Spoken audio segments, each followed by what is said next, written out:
اعوذ باللہ من الشیطان الرجیم بسم اللہ الرحمن الرحیم قال فرعون وما رب العالمین قال رب السماوات والارض وما بینہما ان کنتم موقنین قال لمن حوله الا تستمعون قال ربكم ورب آبائكم الاولین قال ان رسولكم الذي ارسل الیکم لمجنون قال رب المشرق والمغرب وما بينهما إن كنتم تعقلون قال لئن اتخذت إلها غيري لأجعلنك من المسجونين قال أولو جئتك بشيء مبين قال فأت به إن كنت من الصادقين کہا فرعون نے کہ کیا حقیقت ہے رب العالمین کی. کہا حضرت موسیٰ علیہ السلام نے رب ہے آسمانوں کا اور زمین کا اور جو کچھ ان کے درمیان ہے. ان کنتم موقنین اگر ہو تم یقین کرنے والے. قال کہا فرعون نے لمن حولہ الا تستمعون ان لوگوں کو جو ان کے ارد گرد تھے کیا تم سنتے نہیں ہو. قال ربکم ورب آبائکم الاولین کہا موسیٰ علیہ السلام نے وہ رب ہے تمہارا اور رب ہے تم سے پہلے تمہارے آباء و اجداد کا. قال کہا فرعون نے ان رسولکم الذی ارسل الیکم لمجنون بے شک یہ تمہارا رسول ہے جو بھیجا گیا تمہاری طرف البتہ دیوانہ ہے.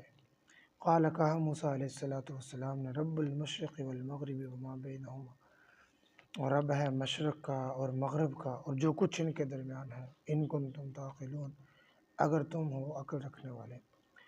قال کہا فرعون نے لئن اتخذت الہا غیری اگر بنا لیا تو نے الہ میرے علاوہ لَأَجْعَلَنَّكَ مِنَ الْمَسْجُونِينَ البتہ میں بناؤں گا تجھے ضرور قیدیوں میں سے. قال کہا موسیٰ علیہ السلام نے اولو جئتک بشیء مبین اگرچہ میں لاؤں کھلی نشانی. قال کہا فرعون نے فأت بہ ان کنت من الصادقین لے آ تو اگر ہے تو سچوں میں سے. فالقى عصاه فاذا هي ثعبان مبین پس ڈالا موسیٰ علیہ السلام نے اپنا عصا پس ہو گیا اچانک وہ بڑا اژدہا. ونزع یدہ اور نکالا اپنے ہاتھ فاذا هي بيضاء للناظرین پس اچانک ہو گیا وہ روشن دیکھنے والوں کے لیے. آپ کے سامنے یہ بات چل رہی تھی کہ حضرت موسیٰ علیہ السلام اور حضرت ہارون علیہ السلام کو اللہ کی طرف سے حکم ملا کہ جاؤ فرعون کے پاس اور جا کر توحید کی اللہ رب العزت کی وحدانیت کی تبلیغ کرو. چنانچہ دونوں گئے تو جا کر یہ کہا کہ ہم رسول ہیں اللہ رب العزت کی طرف سے بھیجے گئے ہیں اللہ نے مجھے حکم دیا. تو فرعون نے کہا کہ تمہارا رب کیا ہے جس رب العالمین کی طرف سے تم رسول بنا کر بھیجے گئے ہو وہ رب کیا ہے اس کی حقیقت کیا ہے. تو حضرت موسیٰ علیہ السلام نے فرمایا کہ وہ آسمانوں کا اور زمینوں کا رب ہے. تو فرعون نے پھر یہ کہا اپنے دائیں بائیں والوں کو کہ کیا تم سن نہیں رہے یہ کیا کہہ رہا ہے. یہ کہہ رہا ہے کہ تمہارا رب وہ ہے جو آسمانوں اور زمینوں کا یعنی کہ رب العالمین. تو میں تو حالانکہ فرعون کا یہ کہنا تھا انا ربکم الاعلی میں تمہارا بڑا رب ہوں میں تمہارا خدا ہوں. تو دائیں بائیں والے لوگوں کو اس نے غیرت دلائی کہ دیکھو یہ کیا کہہ رہا ہے اس کی نہیں سنتے. اور پھر اس نے فرعون نے کہا حضرت موسیٰ علیہ السلام کو کہ اگر تو نے میرے علاوہ کسی اور کو معبود بنا لیا تو میں تجھے قید کر دوں گا. حضرت موسیٰ علیہ السلام کو یہ کہا عوام کو نہیں عوام تو پہلے ان کے ساتھ تھے. تو پھر موسیٰ علیہ السلام نے پھر وہ اللہ رب العزت کی ایک اور صفت بیان فرمائی کہ اللہ رب وہ ہے جو رب المشرق والمغرب جو مشرق اور مغرب کا رب ہے. تو فرعون کا اصل کے اندر سوال یہ تھا اس کا یہ کہنا تھا کہ تیرے رب کی حقیقت کیا ہے. تو حضرت موسیٰ علیہ السلام نے ابتداءً فرمایا کہ قال رب السماوات والارض وما بینہما اور بعد میں فرمایا کہ قال رب المشرق والمغرب وما بینہما کہ میرا رب وہ جو آسمانوں اور زمینوں کا رب ہے اور جو کچھ ان کے درمیان ان کا رب ہے اور میرا رب وہ ہے کہ جو مشرق اور مغرب کا رب ہے اور جو کچھ ان کے درمیان ہے اس کا رب ہے. تو فرعون نے پھر اس وقت یہ کہا کہ جو تمہارا رسول ہے یہ البتہ دیوانہ ہے. کیا مطلب پوچھا یہ جا رہا تھا کہ تیرے رب کی حقیقت کیا ہے، اور یہ بتلا رہا ہے رب کی صفات۔ یہ تو رب کی صفات ہیں کہ اللہ رب العزت کی ذات وہ ذات ہے جو آسمانوں کی مالک ہے، جو زمین کی مالک ہے، یہ مالک، یہ رازق، یہ اللہ رب العزت کی صفات ہیں۔ اللہ رب العزت کی حقیقت کے متعلق فرعون نے سوال کیا، تو حضرت موسیٰ علیہ السلام نے اس کا جواب اللہ کی صفات کی صورت کے اندر دیا۔ تو فرعون کا اصل کے اندر یہ کہنا تھا کہ جس کو میرا سوال ہی سمجھ میں نہیں آیا، جو میرے سوال کا صحیح جواب نہ دے پایا، وہ رسول ہے تمہارا۔ اگر یہ رسول ہے تمہارا تو البتہ یہ دیوانہ ہے، پھر یہ بات کو نہیں سمجھ رہا۔ تو حضرت موسیٰ علیہ السلام نے جو یہ جواب دیا کہ آسمانوں اور زمینوں کا رب ہے اللہ، اور مشرق اور مغرب کا رب ہے اللہ، اور جو کچھ ان کے درمیان ان کا رب ہے اللہ، اس لیے فرمایا کہ اللہ رب العزت کی صفات حضرت موسیٰ علیہ السلام کو بتلائی گئی۔ باقی رہی یہ بات کہ اللہ رب العزت کی حقیقت کے متعلق پوچھا گیا تو اللہ کی حقیقت کے بارے میں کیوں نہیں بتلایا؟ تو یاد رکھنا ایک بات کہ اللہ رب العزت کی حقیقت کے بارے میں کوئی نہیں جانتا۔ اللہ رب العزت کی ذات وہ ذات ہے جو ابتدا سے ہے اور ہمیشہ رہے گی۔ اس کی کیفیت کیا ہے، وہ کس شان و صورت کے ساتھ ہے، اس کے متعلق کوئی بھی نہیں جانتا۔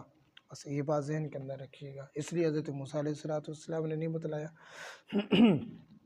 تو جب فرعون نے یہ کہا کہ البتہ اگر آپ نے میرے علاوہ کسی اور کو معبود بنا لیا تو میں آپ کو قید میں ڈال دوں گا، تو موسیٰ علیہ السلام نے فرمایا کہ کیا تو ایسی قید میں ڈال دے گا؟ اگر کوئی بندہ واضح نشانی لاتا ہے، کوئی دلیل لاتا ہے، دلائل سے گفتگو کرتا ہے، کوئی بات ثابت کرتا ہے، تو پھر بھی تو قید کے اندر ڈالے گا۔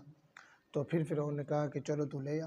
پھر اصل کے اندر کیفیت یہ تھی کہ فرعون کے محل کے اندر جب حضرت موسیٰ علیہ السلام اور حضرت ہارون علیہ السلام گیا تو اس وقت فرعون کا ایک تو بہت بڑا تخت تھا، بہت اونچا تخت، پھر اس تخت کے اوپر پھر ایک اونچی کرسی، وہاں پر بیٹھا ہوا تھا، بہت اونچی بلندی والی جگہ پر۔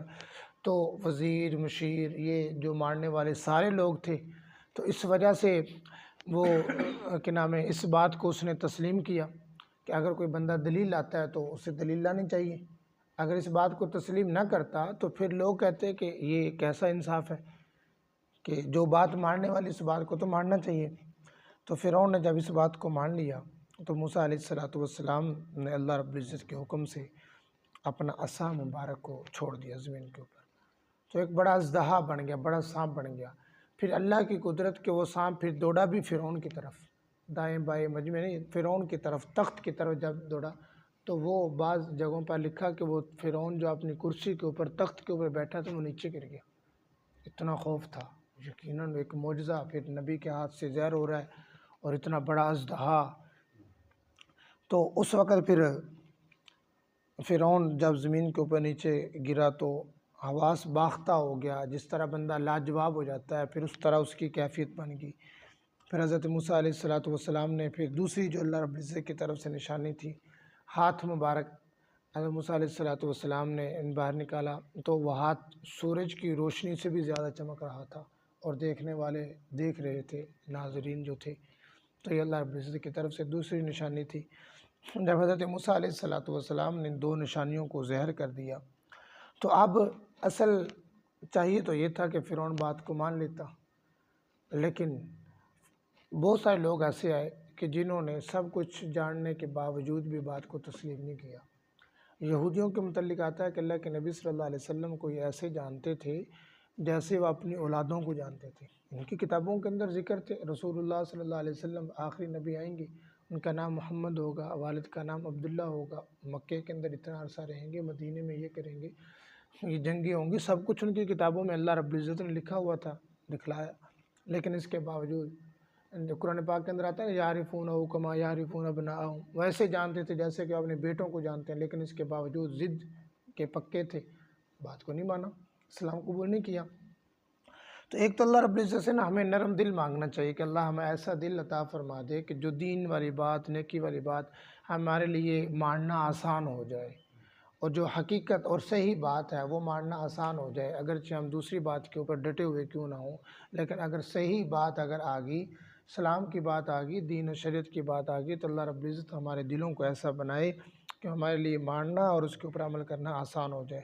تو موسیٰ علیہ السلام نے جب اپنا معجزہ ظاہر کیا تو فرعون حواس باختہ ہو گیا، تو پھر اس نے کیا کیا، پھر اس نے بجائے بات ماننے کے پھر لوگوں کی طرف متوجہ ہو گیا کہ آپ کا کیا خیال ہے اس کے بارے میں، آپ رائے دو، آپ کیا کہنا چاہتے ہو، پھر اس طرح کی گفتگو۔ پھر انہوں نے کہا کہ کیوں نہ ایسا ہو کہ ایک مقابلہ ہو جس کے اندر لوگوں کے شہر کے جادوگروں کو اکٹھا کیا جائے، پھر میدان سجے، پھر وہاں پر ایک بڑا یعنی کہ وہ مقابلہ ہو، پھر پتہ چلے کہ حقیقت کیا ہے۔